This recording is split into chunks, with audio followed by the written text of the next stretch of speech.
주요 교단 정기총회가 마무리됐습니다.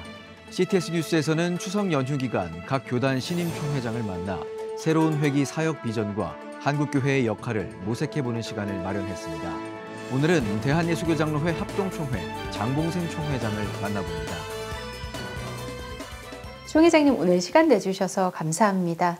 예장합동 110회기를 이끌 총회장으로 당선이 되셨습니다. 먼저 소감 말씀 부탁드립니다.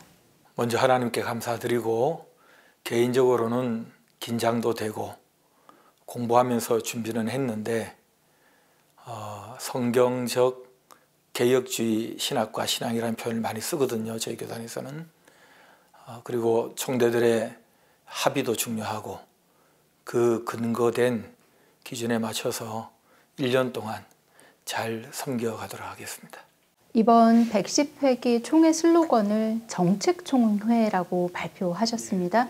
또 총회장으로서 7대 공약을 발표하기도 하셨고요. 이 정책총회가 어떤 의미인지 또 앞으로 어떻게 총회 운영에서 실현이 될지 말씀 부탁드립니다. 예, 정확한 워딩은 함께하는 정책총회입니다.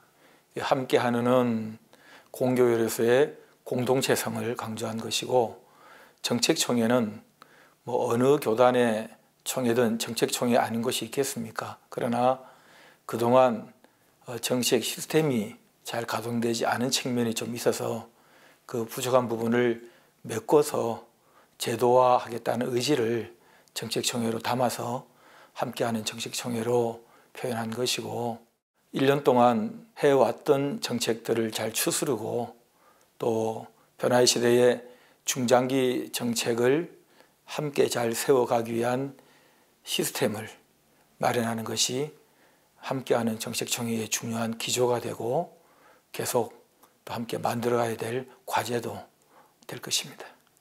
이번 총회 때 세계개혁주의 대회를 통해서 세계개혁주의 지도자들과 함께 복음화 방안을 논의했던 것들이 아주 의미가 컸던 것 같습니다.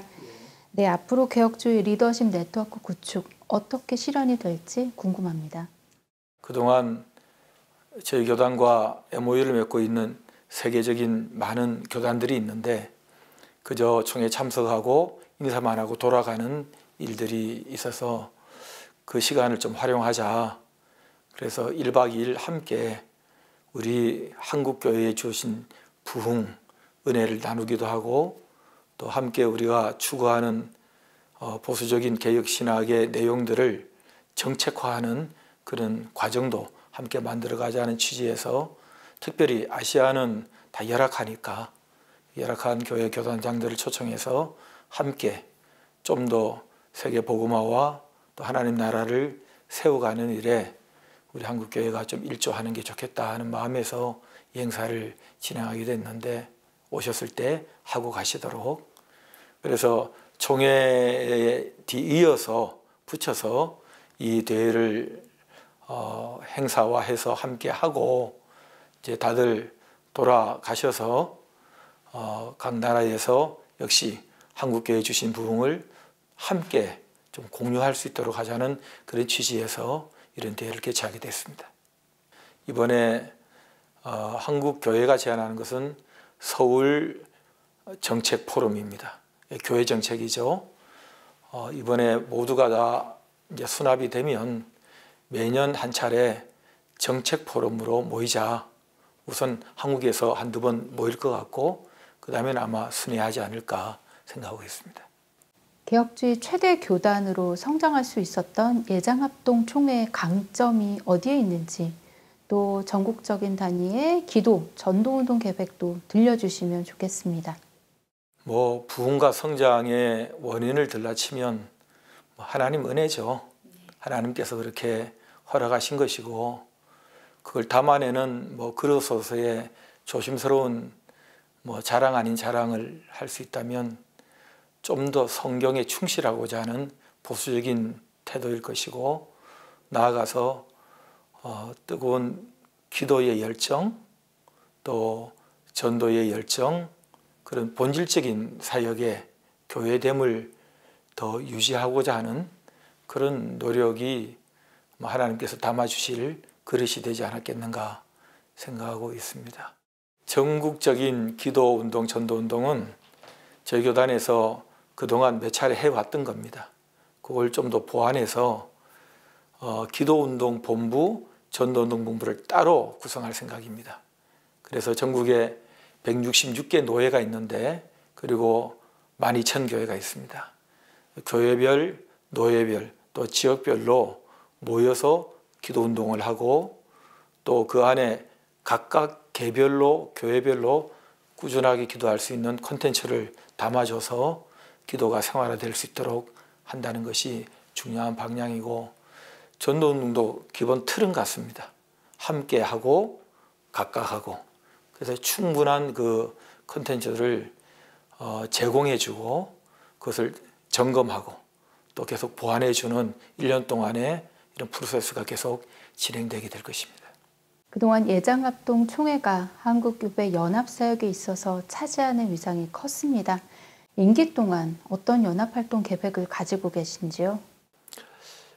연합활동은 뭐 당연히 하나님의 교회 한 교회이기 때문에 연합하고 또 사회적 문제에 함께 대처하고 또 서로 교단은 다르지만은 교회의 부흥을 위해서 서로 좋은 격려가 되어야 한다고 생각을 합니다. 연합활동은 그 대표성을 가진 교단이 아무래도 주도하는 경향이 있는 것 같아요. 그런데 올해는 저희 교단이 대표성을 갖는 순번은 아닌 것 같아요. 그럼에도 불구하고 그동안 해왔던 대로 늘 있어야 할 자리에 함께하고 또 어려운 교단도 보듬어서 함께 한국교회 연합과 성장을 위해서 또 일치를 위해서 달려가야 한다고 생각합니다. 올해 한국 기독교 선교 140주년이라는 아주 뜻깊은 해를 맞이했습니다. 그만큼 교회의 대사회적 역할에 대한 논의도 활발한 한 해인데요. 총회장님께서 생각하시는 예장합동총회의 대사회적인 역할 어떤 것일까요? 예, 사실 고민 많이 되는 부분이고 또 질문도 많이 받습니다. 그런데 제가 생각하는 교회의 대사회적 역할의 가장 중요한 포인트는 집단으로서의 역할보다도 교회란 사람들 아닙니까? 성도들이 교회를 이루고 있기 때문에 교인들 한 사람 한 사람의 역할에 더 포인트가 있다고 생각을 해요. 그 교인 한 사람 한 사람이 자기의 분야에서 적절한 지위를 가지고 다 활동을 하기 때문에 결국은 교회가 그 지위를 가지고 들어가서 할 수 있는 일은 많지 않습니다. 그런 점에서 교인들의 기독교적 세계관을 더 고양시켜주고 또 보냄받은 선교사로서의 직장인으로서의 사명감을 더 돈독하게 해줌으로 그들이 그 현장에서 개인의 역할을 잘 감당해서 사람이 사람을 바꾸는 것이니까 그런 역할을 더 강조하는 쪽으로 이 축이 좀 옮겨져야 한다는 생각을 저는 가지고 있고 이것을 교회가 충분히 계도하고 뒷받침하는 역할을 하는 것이 더 효과적이지 않을까. 그렇지 않고 교회가 교회의 이름으로 교단이 교단의 이름으로 대사적인 역할을 한다고 나섰을 때는 좀 이데올로기적인 그런 평가에 휘말리기도 하고 여러 가지 좀 불편함들이 있는 것 같습니다. 이 집단 지성이라는 것이 때때로 많은 불편함을 주는 경우가 있더라고요. 그런 점에서 예수님의 방식대로 집단화하기보다는 개인의 한 사람 한 사람이 빛과 소금으로 그 역할을 감당하도록 뒷받침하는 것이 훨씬 더 140주년의 역사에 부끄럽지 않는 교회가 해야 될 작은 노력이 아닐까 생각하고 있습니다.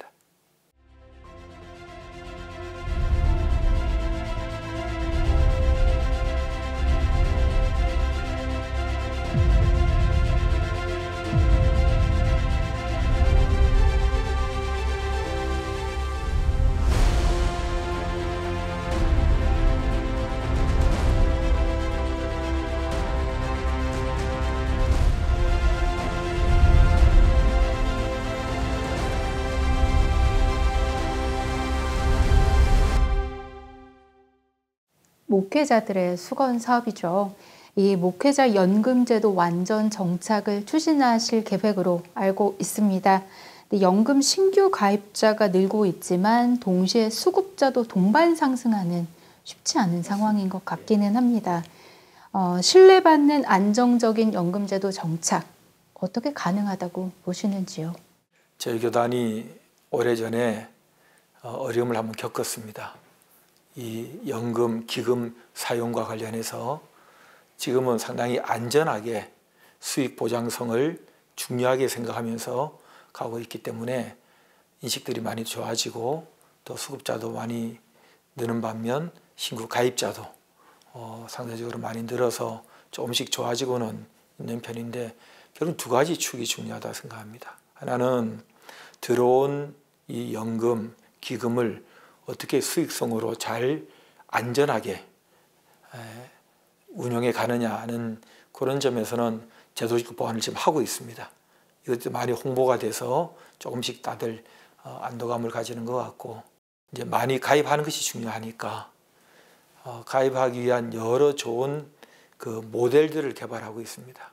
말하자면 가장 기본 단위를 조금 더 낮춰주고 액수를 낮춰서 누구나 다 뭐 전도사, 강도사, 목사 누구나 다 할 수 있도록 한다든지 혹은 이제 노예 단위로 이런 것들이 붐업이 되기 때문에 제가 속한 우리 교단의 서울노예 같은 경우는 올 연말에 100% 전원 가입을 완성시킵니다. 그것은 매칭 펀드를 하는 거죠. 좀 큰 교회가 작은 교회의 교육자를 책임져 주는 것입니다. 이제 그런 방식으로 해가면서 함께 만들어 간다면 제가 볼 때는 뭐 이게 시너지 효과가 같이 일어날 가능성이 크다. 그리고 교회들마다 너무 이 일로 몸살을 앓기 때문에 이 필요성과 방향성으로서는 모두가 다 공감을 하고 있습니다.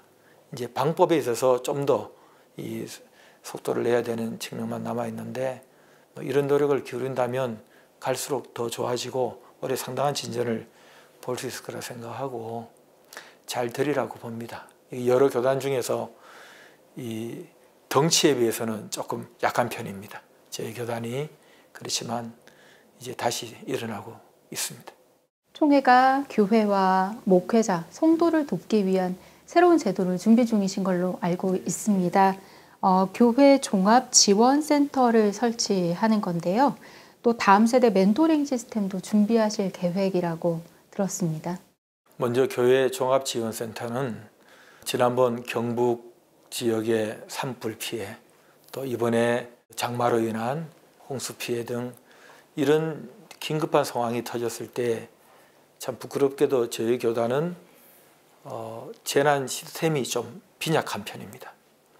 이제 사후 대책은 잘 세워가고 있는데 정작 급하게 필요할 때 도움을 주지 못하는 측면도 있고, 그다음에 교회가 뭐 복지나 법률이나 또 시설 보수 건축 같은 좀 정보를 필요로 한다거나 혹은 재능 기부 그룹의 도움을 좀 받는 이런 그 링크가 잘 돼 있지 않는 측면이 있어서 총회 본부 안에 마치 동사무소를 주민자치센터로 그렇게 부르듯이 우리 총회 본부를 교회 종합지원센터로 전환하고 24시간 접수를 받게 하고 또 필요한 자원들을 연결시켜서 교회가 필요한 영역에 도움을 받도록 하는 그런 구조를 만드는 것이 교회 종합지원센터입니다. 그리고 다음 세대 멘토링은 뭐 아이들을 불러 모아서 은혜를 받는다든지 각 교회가 또 우리 교단이 잘 만들고 있는 교재 개발을 통해서 교회별로 교육을 한다든지 하는 것은 정착을 잘한 것 같아요. 그러나 정작 아이들이 어릴 때부터 꿈을 가지고 그 비전의 영역에서 좋은 선배를 만나서 사람이 사람을 끌어주니까 이런 부분에서 실제적인 도움을 줄 수 있는 구조가 없다. 그래서 우리 교단에 300만 명이나 되는 교인들 중에서 신앙도 좋고 실력도 있는 전문인들이 많이 있는데 그분들을 그룹핑하자. 그래서 각 세대의 그 분야의 전문가들이 다음 세대를 좀 책임져 주자. 상담도 해주고 필요한 정보도 제공하고 또 조심스러운 표현입니다만 좋은 인맥도 형성을 시켜줘서 좀 살아가는 실제적인 그런 도움을 교단이 줄 수 있지 않을까. 기본적인 은혜를 끼치고 신앙교육하는 것은 또 잘 되고 있으니까 그런 단계까지 나아가는 것이 바로 다음 세대 멘토링입니다. 그동안 교회 교육, 지도사 양성 과정, 또 신학 교육을 위한 원격 평생교육원 온라인 학위 과정 등을 운영해 오신 것으로 알고 있습니다. 목회자와 평신도 사역자 양성, 앞으로는 어떻게 추진이 될까요? 한국교회 전체가 전 세계교회 추세라고 생각하는데 목회자 수급이 어렵습니다. 지방에서는 교육자 구인난이 심각하고요. 이제는 꾸준하게 우리가 추구해왔던 평신도, 저는 평신도라는 말을 조심스럽게 사용합니다만 성도들의 교회 일꾼화, 교회 사역자화를 더 추진해야 될 중요한 시점에 와 있습니다. 그런데 이것을 개교회가 하기에는 아무래도 좀 인프라가 부족하지 않습니까? 그래서 이제 노예 단위도 있고 지역 권역별 단위도 있긴 하지만은 감사하게도 모든 지역마다 저희 교단은 신학교가 있습니다.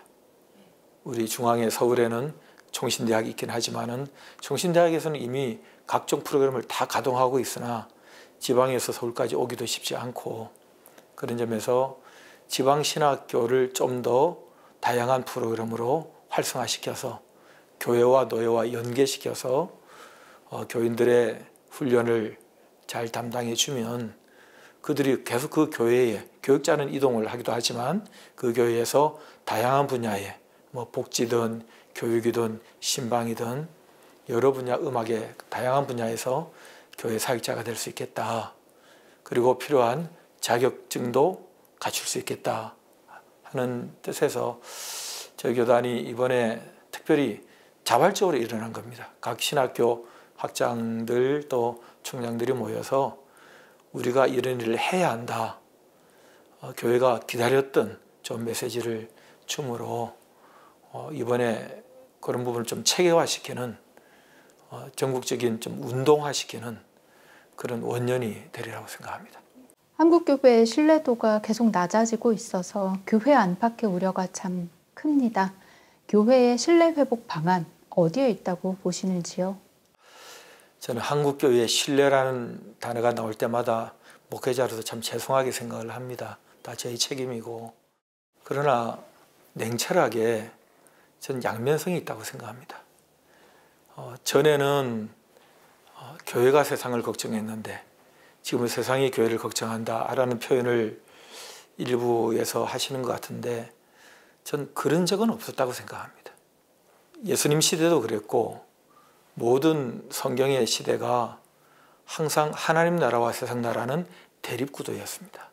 이해할 수 없는 다른 세상이었습니다. 그런 점에서 교회가 세상으로부터 인기와 존중을 받은 시대가 있었는가? 가치관이 다르고 세계가 다른데 그런 점에서 교회가 지나치게 하나님 앞에서 하나님의 말씀 앞에 서는 노력에 더 집중해야 될 필요가 있지 않겠는가? 그것보다도 세상이 우리를 어떻게 생각할까라는 반응에 저는 그렇게 예민해야 한다는 것을 저는 조금 더 조심해야 한다는 생각을 가지고 있고요. 그럼에도 불구하고 일반 하나님의 은총 영역 속에서 착한 사람을 누가 싫어하겠습니까? 도와주는 사람을 누가 마다하겠습니까? 저는 그런 점에서 한 사람이 세상의 빛과 소금이자 교회도 세상의 빛과 소금이라고 생각을 하기 때문에 교회가 지금 이 일부 추락했다고 평가되어지는 그런 통계 앞에서 할 수 있는 기본적인 방향이 뭘까? 저는 굳이 얘기하라면 두 가지를 얘기할 수 있는데 하나는 도덕성 회복입니다. 신앙의 영역은 이해되지 않는 측면이 있습니다. 상호간에. 그러나 사람을 도와주고 깨끗하게 살고 하는 도덕성은 우리 모두의 바람이고 그건 하나님의 말씀 앞에서도 당연한 것입니다. 그런 점에서 목회자부터 좀 더 강력한 교단의 기준이 마련돼야 할 것이고 나아가서 참 사람이 사람을 어찌할 수 없는 내 자신도 어찌할 수 없는 그런 연약함이 있기 때문에 정말 하나님의 은혜가 있어서 목회자부터 모든 교회 지도자들이 먼저 반듯하게 살아가는 도덕성 회복이 먼저 이루어져야 된다 하는 것이 첫 번째 신뢰 회복의 관건이고, 두 번째는 그럼에도 불구하고 교회 단위로서 할 수 있는 신뢰 회복의 영역이 뭘까 할 때 저는 감동이라고 생각합니다. 그 감동은 별 수 없이 혜택을 받는 사람이 혜택 주는 사람에게 감동하게 되어 있습니다. 그러니 교회가 그 헌금과 시간과 그 자원들을 좀 더 바깥으로 흘려보내야 됩니다. 그래서 우리끼리 먹을 간식을 조금만 먹고 덜 먹고 좀 더 사회적 약자들 향해서 가지고 함께 하는 그런 의도적인 노력을 하지 않으면 혜택을 받지 못하는데 뭘로 감동하겠습니까? 그런 점에서 저는 도덕성의 회복 나가서 감동의 회복이 나눔으로, 섬김으로 이루어져야 된다. 이것을 교단이 좀 더 정책적으로 자꾸 독려하고 장을 만들어 주어서 참여하게 만들고 하는 개도적인 그런 역할이 중요하다고 생각합니다. 끝으로 예장합동총회 총회장으로서 또 한국교회 지도자로서 교단의 목회자와 성도, 한국교회 교인들에게 전하고 싶으신 말씀이 있다면 한 말씀 부탁드립니다. 성도 여러분, 그리고 목회자 여러분, 얼마나 힘드시겠습니까? 옛날보다 지금이 훨씬 더 신앙생활 하기가 어려운 시대를 맞이했다고 하는데, 저는 우리의 선배와 선조들도 신앙생활 하기가 어려웠던 시대를 살았다고 생각합니다. 주님께서 말씀하신 것처럼 복음과 함께 고난을 받으라고 하셨고, 우리의 십자가를 지고 따르는 길은 항상 어려움이었습니다. 어쩌면 우리가 풍요의 시대에 걱정 없는 것이 그게 가장 걱정할 일이 아니겠습니까? 그런 점에서 여전히 우리는 주신 은혜로 우리 마음에 계신 성령님과 함께 교회 공동체를 이루어서 열심히 최선을 다해서 살아가고 있으니 그날이 올 때까지 잘 달려가시길 바라고 힘내시기 바랍니다. 총회장님 오늘 말씀 감사합니다. 고맙습니다. 지금 한국교회는 복음의 능력이 필요합니다. 하나님 앞에서 자신을 돌아보는 회개 용서운동, 성령의 임재를 간절히 구하는 기도 성령운동, 오직 말씀과 기도로 다시 일어서야 합니다. 한국교회가 복음의 능력을 회복할 때 나라와 민족을 살리고 다음 세대가 믿음으로 바로 설 것입니다. 예수 그리스도의 생명의 복음으로 하나 되는 한국교회. 개혁주의 생명신학이 예수 생명의 마중물이 되겠습니다. 이 캠페인은 기독교대학의 글로벌 리더 백석대학교와 백석총회가 함께합니다.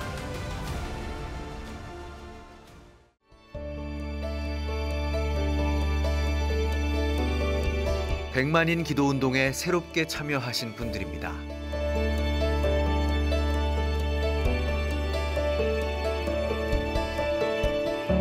백만인 기도운동을 통해 보내주신 후원금은 국내는 물론 전 세계를 향한 CTS의 영상 선교 사역을 위해 소중하게 쓰이고 있습니다.